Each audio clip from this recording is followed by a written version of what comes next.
Creation Science Evangelism presents Creation in Common Sense with Eric Hovind. Welcome to Creation in Common Sense. I'm your host, Eric Hovind. Joining me again is Cy Ten Borgenkate from Canada, author and editor of ProofThatGodExists.org. Thanks for being with us again, Cy. Glad to be here. Now, last time we looked at 1 Peter 3:15. It demands that we give an answer to everybody that asks us a question.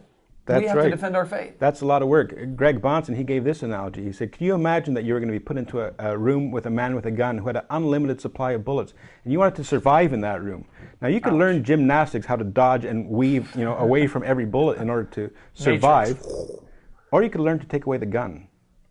What do you think would be better? I think I'd much rather take away the gun. That sounds a whole lot smarter to me. Okay, one of the ways that we take away the gun is we look at the fundamental assumptions of the unbeliever. One of them is logic. Okay, so what is logic? Logic talks about the principles of reasoning, and it has some fundamental elements. For instance, logic is not made of matter, logic is universal, and logic does not change. Those elements comport with the Christian worldview and nowhere else. Explain that. How does that help you take away a gun? If I came to you with a contradiction in the Bible, hey, there's a contradiction in the Bible, how does logic help you take away the gun here? Okay, now what you could do is you could learn the Greek and the Hebrew, you could learn the gymnastics, how to dodge bullets, but not only is that a lot of work, it puts us as the authority over Scripture rather than having Scripture as the authority over us. Because we're judging it. Right. So when somebody says to me, what about all the logical contradictions in the Bible? I don't go and I examine the minutiae. I mean, there's great websites that do that, like yours, for instance. We do that. What I ask them, for instance, is I say, why are logical contradictions not allowed?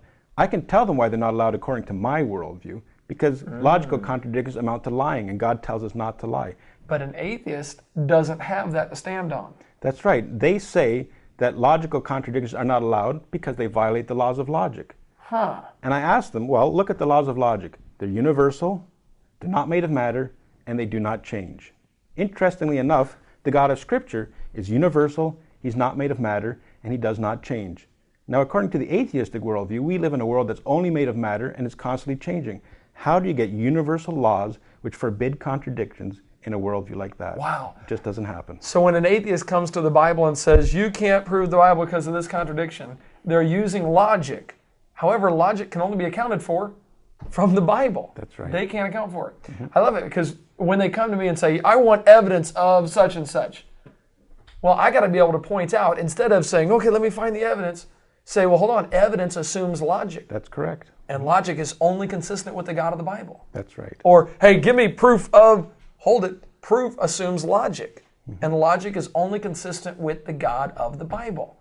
Now, you're writing a book on this, right? That's right. Now, I can't wait for that to be done. Until then, I have read a great substitute that we'll have to do. Until then, Dr. Jason Lisle has actually done an incredible job. He's from Answers in Genesis. He wrote a book entitled The Ultimate Proof, where he explains how to use this line of reasoning, this apologetic, to defend the faith. How do you take their gun away? On page number 40, he gives the ultimate proof. I'm giving away the whole book right here. All right, right in the middle of the page. The ultimate proof of creation is this. If biblical creation were not true, we could not know anything. Now, if you don't get that, then you need to get this, because it helps explain that. It does go a little deep, but man, let me tell you, once you understand this, once you comprehend it, you will be able to give an answer to everyone. And that's exactly what we're supposed to be doing. Exactly. Well, we got more to talk about. We still need to talk about science and morality and things like that. But that's it for this episode. Thanks for joining us for Creation and Common Sense. We want to continue to use creation and science for evangelism. I hope you'll do that too. Now, if you want to stick around, Cy and I are going to chew the cud on this one because it gets deep.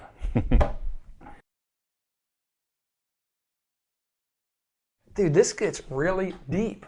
All right, now, here's some objections that I've heard that I'm kind of curious about. What about when people say the laws of logic are man-made? How do you answer that? I hear that all the time because people don't want to admit that logic comes from God. So they have to say, well, man-made logic.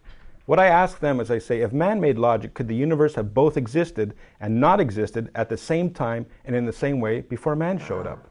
Because it would be dependent on what man decides. That's right. If man showed up and changed the nature of the universe, that would be absurd. And if they say, no, man didn't change the nature of the universe, then they can't even know if they exist. And that's absurd, too. Dude, that's deep.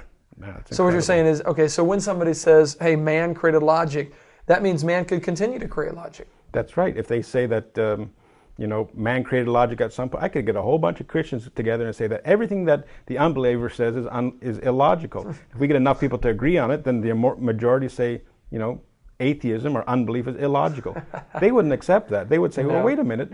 Man doesn't make logic. Logic must come from somewhere else. Now, atheists are definitely going to think that we're closed-minded. I mean, when you go to them and say, no, I'm not giving up the authority of Scripture, like we talked about in the last Creation and Common Sense, if you stick with this, they're saying, oh, you're just closed-minded. And and that's the problem, because a lot of Christians, they run away from an accusation like that. I embrace it. I'm closed-minded because I have the right answer. If somebody says to me, what's 2 + 2? I'm closed-minded on the fact that it's 4. I'm not going to say, well, it might be 5, it might be 6. It's 4, and I'm closed-minded on that. Wow. What are the kind of objections to this line of reasoning? I mean, what do the atheists say when you use this argument and show them they really do believe in God because they use logic, and logic can only be accounted for in the Christian worldview? What's their response to this? Well, I have to tell you, they don't like it. And you have to be really careful, because it's a powerful apologetic. You have to use it with gentleness and respect. Because if you go into their worldview and start trashing the furniture in a loving way, mind you, they're going to be upset with you. You do it lovingly, but you're not defending your faith anymore. We know what we believe.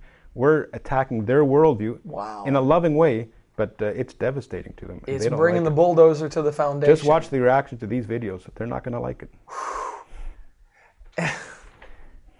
I find that fascinating, because everything you believe hinges on the way you act hinges on your worldview. So when you take away the idea that, look, you can't be an atheist, you are a believer. You're just suppressing that. When you take that away from them, whoa. Man, I'm praying for you guys. Your worldview is in shambles. It doesn't make sense. That's kind of harsh. So just a little warning to you Christians out there, like Si was saying. Feel free to use this apologetic. And man, I'm telling you, there's some great stuff in the book. Find it online. But be careful. It is a sharp, powerful weapon. And needs to be used in love. Well, thanks for chatting with me, man. All right, hey, let's come back and talk about science. How does science do the same thing? It's going to be good stuff. All right, God bless, guys.